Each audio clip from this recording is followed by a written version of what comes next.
मेरे भाई बहन, गाय माता के लिए इस धरती पर जितने शब्द कहे जाएं कम है, क्योंकि गर्भ रक्षा करने का काम भी गाय माता करती है। ब्रह्मांड पुराण के मेरे भाई बहन 27वें अध्याय के 114वें श्लोक में लिखा है, भस्मनाम क्रियते रक्षा सुति का नाम ग्रहेषु च। गाय माता नारी के गर्भ को गिरने से भी बचाती है। उसके लिए उपाय सुनिएगा। बार बार यदि गर्भ गिर जाता है, नहीं ठहरता है, तो जिस कक्ष में, जिस ग्रह में वो सुतिका रहती है, संतान को जन्म देने वाली नारी रहती है, उस कक्ष के चारों कोनों पर गाय माता जी के कंडों की राख, छाने की राख, जिसको भस्म कहा जाता है, वो भस्म चारों कोनों पर रोज छिड़के, तो उस भस्म के प्रभाव से नारी का गर्भ भी गाय माता गिरने से बचाती है। ऐसा ब्रह्मांड पुराण में लिखा है। मेरे भाई बहन, महाराष्ट्र में तो भस्म को रक्षा ही कहते हैं, क्योंकि रक्षा करने का काम करती है। फिर आगे बढ़ी, 9 महीने पूर्ण हो जाते हैं मेरे भाई बहन, तो फिर बारी आती है प्रसव की। 9 महीने पूर्ण हो जाते हैं, सीधा बहनों को आजकल ले जाते हैं हॉस्पिटल। वहां पे डॉक्टर साहब एक इंजेक्शन लगाते हैं और कहते हैं 2-4 घंटों थोड़ा इंतजार करो। 4 घंटा इंतजार करवा रहे, बाद में सामान्य नॉर्मल प्रसव हो जावे, डिलीवरी हो जावे तो घणो बढ़िया, कोई दिक्कत नहीं। और अगर ना हो तो डॉक्टर क्या कहते हैं, अब कई करना पड़े, ऑपरेशन करना पड़ेगा। और ऑपरेशन जो यदि कर रहे हैं तो 4 बड़े बड़े नुकसान हमारे जीवन में होंगे। पहला नुकसान, माताओं का शरीर बिगड़ेगा। दूसरा, पुरुष भाइयों का पैसा तो बिगड़ेगा ही। तीसरा, हो सकता है कि इन्फेक्शन हो जाए और दोबारा माँ बनने की क्षमता वो माँ खो दे। कई बार तो डॉक्टर खुद ही कह देता है कि अब तीसरी बार तो सीजरियन हो ही नहीं पाई, तो तीसरी बार माँ नहीं बन पाएगी। और चौथा नुकसान, ऑपरेशन से जो बच्चा इस धरती पर आ रहा है, दुनिया का कोई भी ब्राह्मण, पंडित, महात्मा, कोई भी संत उस बच्चे की जन्म कुंडली नहीं बना पाएगा, क्योंकि हर 4 सेकंड में देशांतर बदल जाते हैं मेरे भाई बहन। जन्म का सही समय पता नहीं चलेगा तो जन्म कुंडली तो बनने वाली नहीं।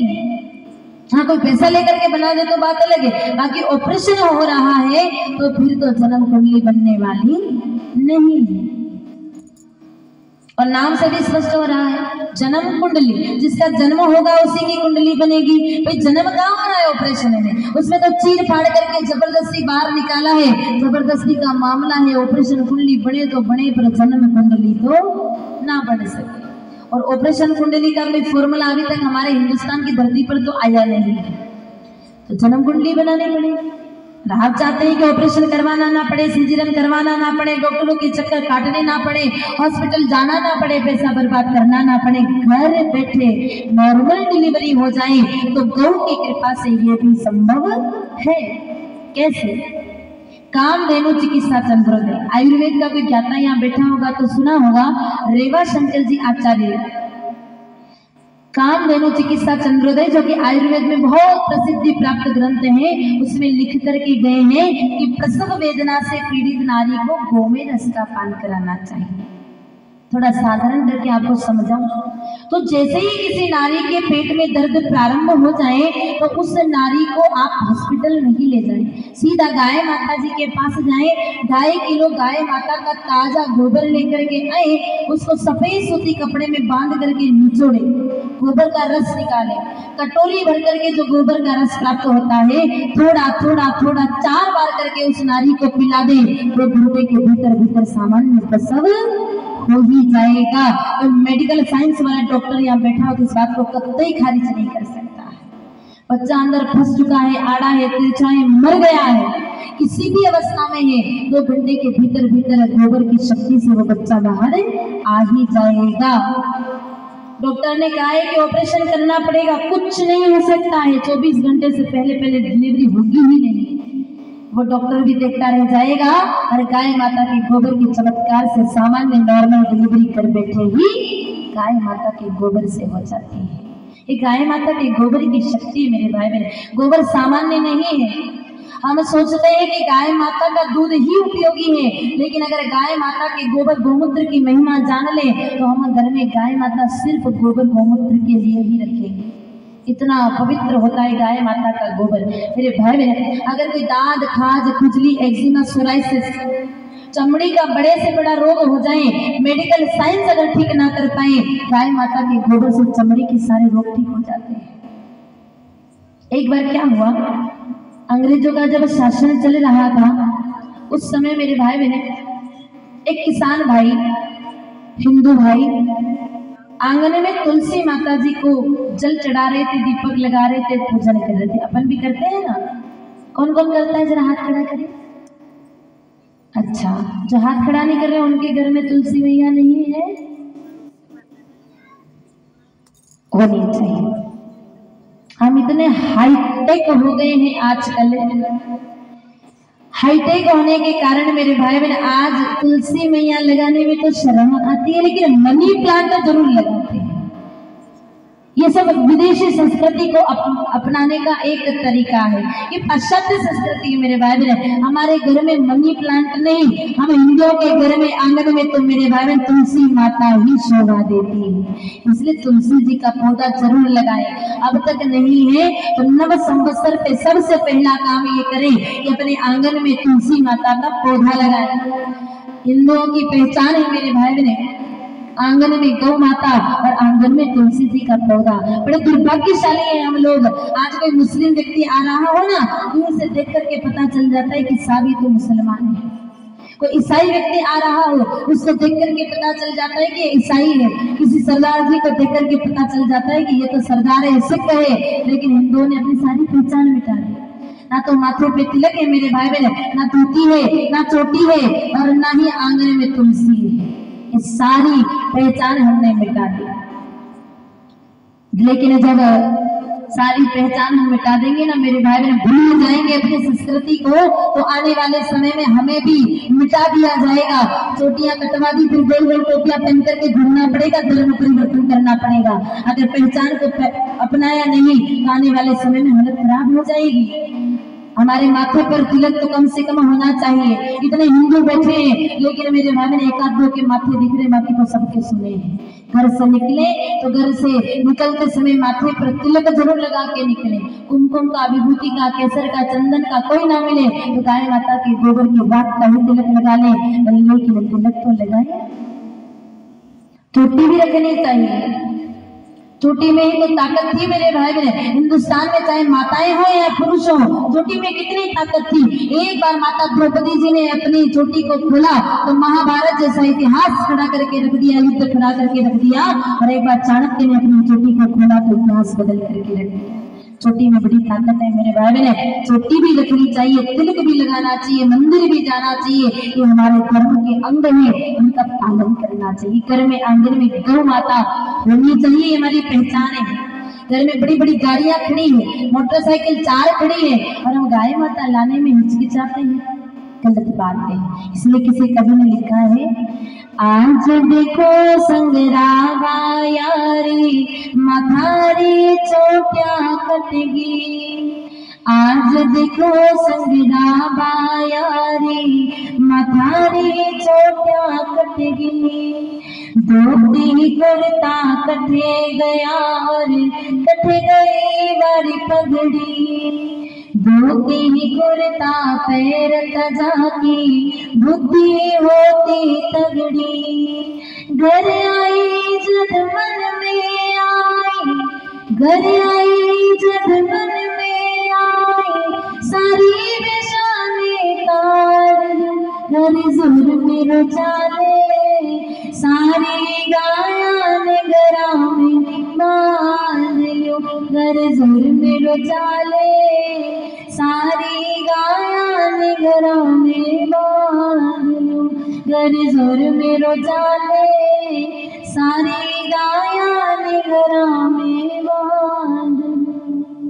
जब मेरे भाई बहन हम अपने संस्कृति के अंग अपनाएंगे, तब जाकर के हमारी भारतीय संस्कृति आगे इसी प्रकार से बढ़ती रहेगी। इसलिए पहचान के अंगों को धारण करना चाहिए जहाँ तक संभव हो। मैं कोई आपको पुरातन युग में ले जाने नहीं आई हूँ। मैं नहीं कह रही हूँ कि आप रोज धोती पहन करके घूमे, लेकिन पाश्चात्य संस्कृति का अनुसरण तो ना करें मेरे भाई बहन। जब कोई मांगलिक कार्यक्रम हो, जब हमारे घर में पूजा हो, उत्सव हो, पाठ हो, तब तो हम धोती भी पहने। आज मेरे भाई बहन सब लोगों ने पाश्चात्य संस्कृति का अनुसरण करना प्रारंभ कर दिया। उससे कहीं न कहीं हमारी संस्कृति को नुकसान हुआ है, हानि हुई है। बात चली है तो पूरी ही कर दो। आज फैशन के चक्कर में और पाश्चात्य संस्कृति के अनुसरण के चक्कर में मेरे भाई बहन हमने अपने सारे भारतीय संस्कृति के अंग समाप्त कर दिए। पहले माताएं सादगी से रहती थी तो बड़ी ही सुंदर लगती थी, लेकिन आज पाश्चात्य संस्कृति का अनुसरण करते करते माताओं ने सीधा छलांग लगा दी फैशन पर। अब माताएं सादगी से नहीं रहती, अब भारतीय संस्कृति के अनुसार अनुरूप वस्त्र धारण नहीं करती, अब तो सीधा फैशन करती है, अब सीधा फैशन पर आ गई है। मेरे भाई बहन, भारतीय संस्कृति के अनुसार माताओं को व्यवस्थित वस्त्र पहनने चाहिए, लेकिन आजकल की बेटियां, आजकल के भाई एक मोटा मोटा सा कपड़ा पहनते हैं, इसको कहते हैं जींस, फैशन के चक्कर में। और आपको पता चले कि ये जींस कहां से आई है, पहनना तो दूर मेरे भाई बहन हाथ भी नहीं लगाओगे।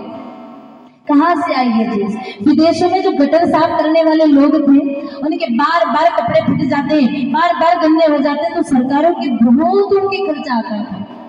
तो सरकार ने, विदेशी सरकार ने विचार किया कि ऐसे तो पार पड़ेगा, क्या करें? तो हमारे हिंदुस्तान के अरविंद मिल को आदेश दिया, ऑर्डर दिया, और उस समय मेरे भाई ने एक मोटा कपड़ा निकालने को कहा। किसके लिए बना? गटर साफ करने वाले लोगों के लिए। और अब फैशन के चक्कर में मेरे भाई बहन हमारे घर में सब लोगों के शरीर पर आकर के वो शोभायमान हो गया। और उसमें भी अब तो इतनी तगड़ी फैशन आई कि उसमें भी ब्लेड से चीरे लगा लगा के, काट काट करके, फाड़ फाड़ करके और पहनते हैं।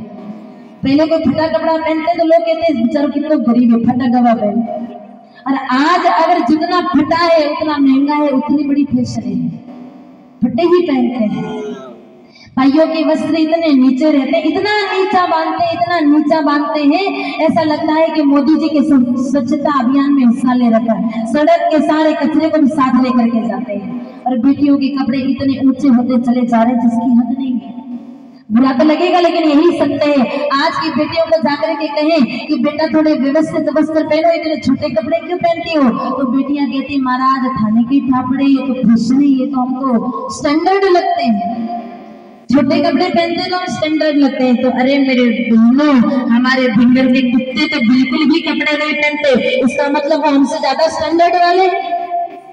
विचारों से नहीं मेरे भाई बहन, कपड़ों से नहीं, विचारों से आप आधुनिक बनिए, फैशन में आए तो विचारों से आए। हमारे विचारों को शुद्ध करें कि हमारे परिवार में ये व्यक्ति अपने माता पिता की सेवा करता है तो मैं भी मेरे माता पिता की सेवा करूंगा। ये कोई अगर किसी को फॉलो करना है, किसी को मानना है तो ये माने। हम आज पता नहीं कौन सी संस्कृति को अपनाने में चल पड़े हैं। माताएं मेरे भाई आजकल अब माता सीता की तरह रहना पसंद नहीं करती, अब शूर्पणखा की तरह रहना पसंद करती है, क्योंकि फैशन के चक्कर में संस्कृति को लगा दी आग, और अब रहना चाहती शूर्पणखा की तरह, क्योंकि सारे लक्षण माताओं के अब माता जानकी जैसे नहीं है, अब शूर्पणखा जैसे है। शूर्पणखा कौन होती है? तो रावण की बहन का नाम शूर्पणखा नहीं है। शूर्पणखा कौन होती है? सूप धन नखा, सूप माने छाजड़ा, सुपड़ा, दाल साफ करने जाता है ना अपने में बाड़े में, सुपड़ा, और नख माने नाखून, जिसके नाखून बिल्कुल छाजड़े जितने लंबे लंबे हो, वही तो होती है शूर्पणखा। और कितने शूर्पणखा बैठी है अपने यहाँ।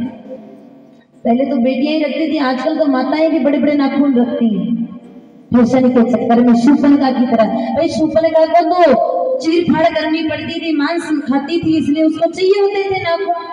हम तो सात्विक के शाकाहारी, हमको नाखून की क्या जरूरत है? ज्यादा नाखून बड़े नहीं रखने चाहिए, वो सारी माताएं रखती हैं। घर जाकर के काट देना। आपकी बेटियों ने रख रखे तो उनको भी बोलना, क्योंकि नाखून लंबे रखने से सारी गंदगी नाखून में जाती है, भोजन के माध्यम से शरीर में जाती है, तो हमारे शरीर को रोगी बनाती है। और अभी अभी हम तो कोरोना महामारी जैसी बीमारी से जूझ रहे हैं।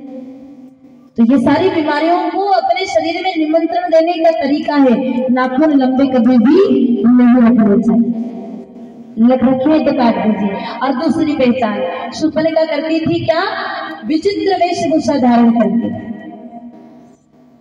विचित्र वस्त्र पहनती थी मेरे भाई बहन। और आजकल की बेटियां भी विचित्र वस्त्र पहनती हैं, छोटे छोटे कपड़े पहनती है। आजकल की माताएं जबरदस्ती अपने बच्चों को मोटा कपड़ा पहनाती हैं। याद रखिए, आप अपने बच्चे को लगातार 20 साल तक जींस का इस्तेमाल करवा रहे हो तो दादा दादी बनने का सपना देखना मत, क्योंकि WHO वर्ल्ड हेल्थ ऑर्गेनाइजेशन की एक रिपोर्ट कहती है लगातार 20 साल तक जो मोटा कपड़ा पहनता है फिर वो आगे जाकर के पिता बनने की क्षमता खो देता है। इसलिए पाश्चात्य संस्कृति का अनुसरण मत करो, जबरदस्ती मत पहनाओ बच्चों को। माताएं यहाँ से उदयपुर जाती, चित्तौड़गढ़ जाती है ना, छोटे छोटे बच्चों को जबरदस्ती पहनाती है। नहीं पहने बच्चा तो ही जबरदस्ती पहनाती है कि भाई वो लोग क्या सोचेंगे कि गांव के गवार आदि जबरदस्ती पहनाती है। फिर साधु संतों के पास जाती है, खुद तो दोग लगती है, बच्चे को जबरदस्ती झुकाती है। बच्चा झुकता नहीं है, बच्चा सोचता है कि माँ झुकू कैसे, झुके तो झुके। तो भैया ऐसी फैशन क्यों करनी पड़े, ऐसे फैशन के चक्कर में मत आइए, इतनी पाश्चात्य संस्कृति का अनुसरण मत करिए। माताएं बहुत सारी अपने आप को सुंदर दिखाने के लिए होठों पर एक लाल रंग का पदार्थ लगाती हैं, क्योंकि माताएं अधिक संख्या में इसलिए बता रही है, क्या कहते हैं उसको, कहेंगे वे लिपस्टिक सब लगाती हैं। कलश यात्रा है ना, परसों सब लगा करके आएंगी। मैं आपको बताऊं कि 1% भी अच्छी नहीं लगती है। ऐसा लगता है कि सोच होगा फूल भी करके अब बिजली आई, बिल्कुल भी अच्छी नहीं लगती है। बुरा मत मानना, लेकिन यही सत्य है। और फिर भी लगाओ तो आपकी इच्छा। लेकिन मैं आपको बताऊं कि जिस लिपस्टिक का इस्तेमाल आप अपने होठों को सजाने के लिए कर रही हैं, उस लिपस्टिक के अंदर लुब्रिकेंट्स के रूप में मेरे भाई बहन गाय माता जी का रक्त मिलकर के आ रहा है। वो रक्त आपके होठों के माध्यम से शरीर में जाता है, आप गोहत्या में शामिल हो जाते हैं मेरे भाई बहन। और गोहत्या में शामिल होने के लिए क्यों हमें इन चीजों का इस्तेमाल करना पड़े। आपके होठ फटते हैं, गाय माता का घी लगाए। बच्चों बीच में ताली मत बताए, या तो पीछे चले जाए। बहुत सारी माताएं अपने चेहरे पर सुंदर दिखने के लिए पाउडर का इस्तेमाल